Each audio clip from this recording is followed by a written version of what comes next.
Hey, Baxter, how are you? Hey, Rebecca, thanks for having me. Thanks for How are you? joining. It's great to see you. Yeah, you too. Still in Nashville?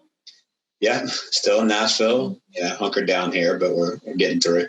So, for those of you that don't know Baxter, he's a very good friend of mine from my time in Nashville, and he has a very, very extensive healthcare background. So, he started out at Change Healthcare. It was formerly known as Indion, where he was actually involved in M&A on a very, very consistent basis that really helped him build his brand and led him to a great opportunity at Entrada. Entrada is where we met, and he really put his name on the map by a really successful exit there, which then led to the opportunity he now has at Clearwater Compliance. They are the leading provider of healthcare compliance and risk management solutions and are making a really big impact in healthcare right now. So with that, Baxter, would you tell us a little bit more about that journey from Change Healthcare to where you are now and all the little exciting bumps along the way? Yeah, absolutely. So I started off my career in banking, healthcare banking, actually, financing hospitals and nursing homes and the like. Moved into a couple years into with a private equity fund. But as you mentioned, I moved here in 2010 to work for Indion. I was recruited to work in the corporate development group at Indion to help advance the M&A strategy for that organization. About 3 years into that role, I was recruited by one of the divisional EVPs that ran the ambulatory services division. Was looking to help transform the finance division for that, the finance department for that division, and wanted a strong finance leader to help him out there. And so I took the opportunity to really make a transition to be closer to the operations of the business. I spent a couple years working closely with him. We actually moved from there into the software and analytics division through some reorganization of the company. And got my first hands-on experience with budgeting and forecasting and planning and reporting and metrics and all the things that come along with. I ran into a company called Entrada, which was about a 6-year-old startup company, had a really amazing technology that helps physicians navigate through this new world of electronic medical records and gave them a mobile interface to more efficiently interface with their medical records, get information out that they needed without having to log in, and then be able to transcribe their notes back into the EMR and keep up with their patient schedule while also reducing sort of the quote burnout that physicians were feeling with the advent of the EMRs and the expansion of EMRs across certain specialties. So spent a few years with that company, and as we were growing the business and looking to raise more capital, we ended up getting bought out by NextGen, the EMR platform, and now that technology is the mobile platform for the entire user base of NextGen, 70,000 doctors. So a great success story for a local Nashville healthcare IT company. A good experience from helping a company grow from early days and through taking it through a successful exit. And so as I was looking for the next opportunity, networking around Nashville, Clearwater came across my radar. They were a founder-run company based here in Nashville that had recently taken an investment from a private equity fund and really needed to mature the finance and the operations functions to really professionalize a lot of the business to really take advantage of what we see to be a really good market opportunity around health, HIPAA compliance and cyber risk management. Oh, there's a huge need in the market for what you guys are doing. So your customers, I mean, especially in the current environment we're in, have got to be just knocking at your door saying, hey, help us, help us, help us. Yeah, I mean, data security is a hot topic these days. Clearly, everyone's using technology in new and innovative ways. Data itself is exploding with the technologies that are being deployed across healthcare. And then so the idea of how do you protect that information? And we've got healthcare data that's grown at over 600% in the last few years. There's a lot of need to really be thoughtful as an industry and as individual players in the industry. What's your role in protecting that information? And unfortunately, the bad actors out there have recognized there's a treasure trove of information in healthcare. So now healthcare is the most targeted industry by hackers of any industry in the U.S. So certainly, a lot of tailwinds leading to the need for more data security and compliance. Well, and it's one of the most regulated industries too. So you've got to keep up with HIPAA, high trust, every new ask that there is out there for another level of security. How do you guys do that and make sure you're staying with your customers to stay ahead of any kind of attack that may come?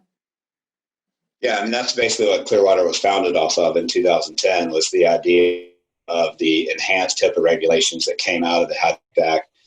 And so with the security rule and the breach notification rule on top of the HIPAA privacy rules, that put a whole new regulatory layer on protecting patient as we were moving from paper to electronic and everything was going digital. The government at least had the foresight to say we're going to encourage and incentivize this transition, but we need to put greater protections around that.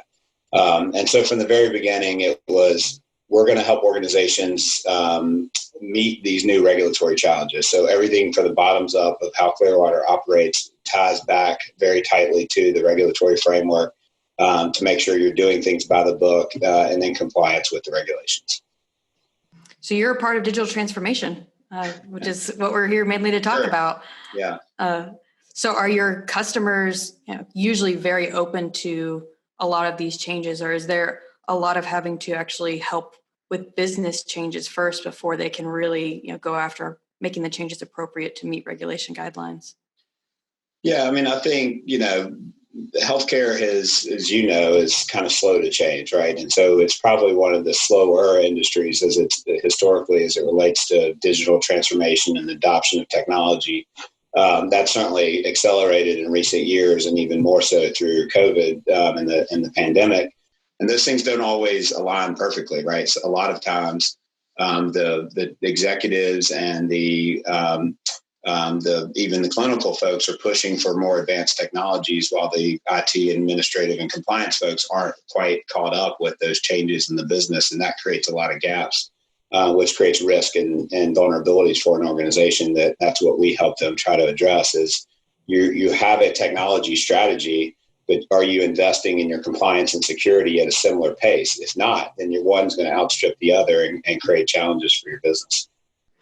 Well, let's talk a little bit more about the fact that you are probably the most well-networked CFO I've ever met. Everybody. I see you all around every single different healthcare event there is in Nashville. I think specifically you have a big passion for leadership healthcare and the Nashville Healthcare Council. Can you tell us a little bit about your involvement there and some of the folks that you're able to network with and impact that you're able to make? Yeah, I'm a big believer in networking. I think that it's a very, very powerful tool.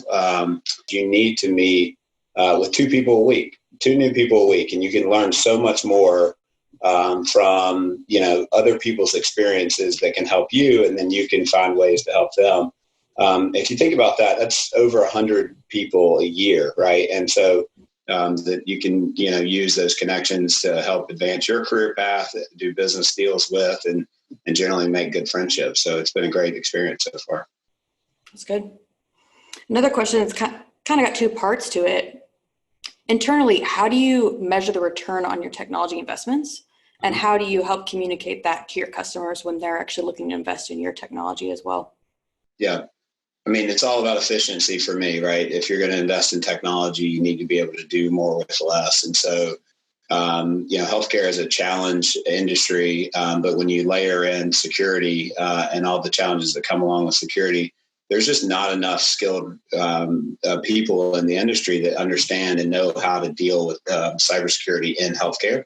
So we help organizations by outsourcing a lot of that function, doing it in a shared services model through our consulting work, but also giving them a technology platform that more efficiently allows them to assess the risk and vulnerabilities across their platform, and then plan their remediation in a way that they prioritize the biggest risk first. So they get more bang for the buck with their security and compliance spending. So again, it's being able to accomplish more by understanding your environment, analyze it more efficiently, but then helping them allocate dollars more effectively towards remediation in a way that you can't do without the power of a software application that can help you analyze those situations and model them out. And I think about your business as basically a similarity between buying insurance. And so there's back to talking about educating your customers. They don't necessarily know how expensive a breach can be. Right. So they are investing in an unknown that could be very, very massive, Yeah. consequence if they don't follow it. How do you help them understand that value when you can't put an exact dollar amount on it, but it's peace of mind and it's long-term, business security?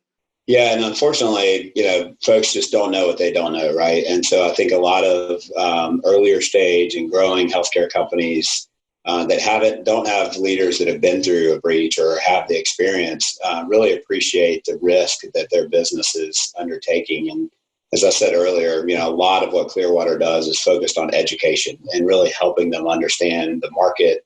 Just like insurance, it's all about risk mitigation. So how much do you need to invest to prevent something from happening?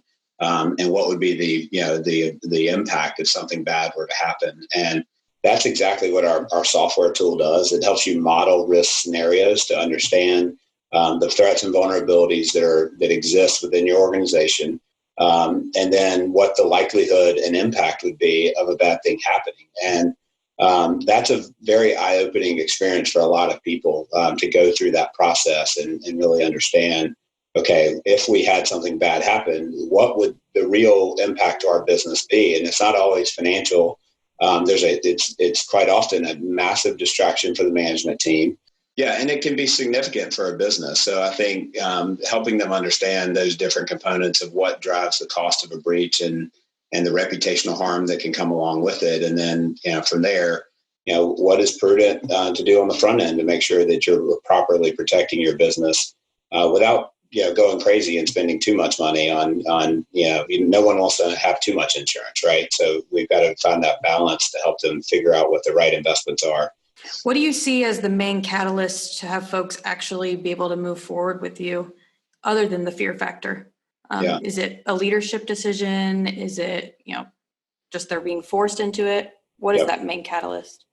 Well, unfortunately, some of our best customers are those that have already been through an event, and now they realize that, we've got to do things different than we've done them previously. So we're seeing about, a breach a day in the industry. And it doesn't, fortunately, not all those are that significant. But if you have a small ransomware event or a small malware or email compromise event, it's a pretty eye-opening experience, and you may navigate it the first time and come out okay, but then realize, okay, we can't afford a bigger one of these to happen. So now we're willing to have more advanced conversations and put a little more behind this. So another question I had for you is actually around innovation and security. So a lot of times those don't go well together. So as you guys are saying security needs to be the forefront and introducing that to your companies, how do you help them also make sure they're staying innovative and they're able to be agile? Security has to be an enabler to the business. And so we work with our customers to really, try to make the best decisions that don't just, impact the business model. And you certainly don't want to impact the provider's workflow or anyone else's workflow. So it's a very important consideration. Add on to the fact there's a lot of, new shiny objects, right? Security is a very hot, market these days. There's a lot of new things coming out to the market with a lot of great promises and bells and whistles on them. They don't have the people processes in place to maximize the potential of those applications. So they're wasting money from that perspective, and they may be solving a problem. They don't even know if it's the right problem to solve or not, but it sounds good when they present it up to, an executive or board member to say, hey, we're doing this. So it's really, we try to help organizations start at the foundational level, analyze, in detail their environment, and then you can prioritize which one of those new technologies is the right fit for your organization. It's going to minimize your risk as much as possible. So let's talk a little bit about COVID-19 and the interesting ways that's changed the healthcare industry. Though they've had a lot of work to do as they've been on the front lines, there's been other aspects of healthcare paused, from general surgeries and just people even being scared to go to the doctor's office, so not going unless it's really urgent. How is that impacting your customers and impacting the healthcare industry overall? Yeah.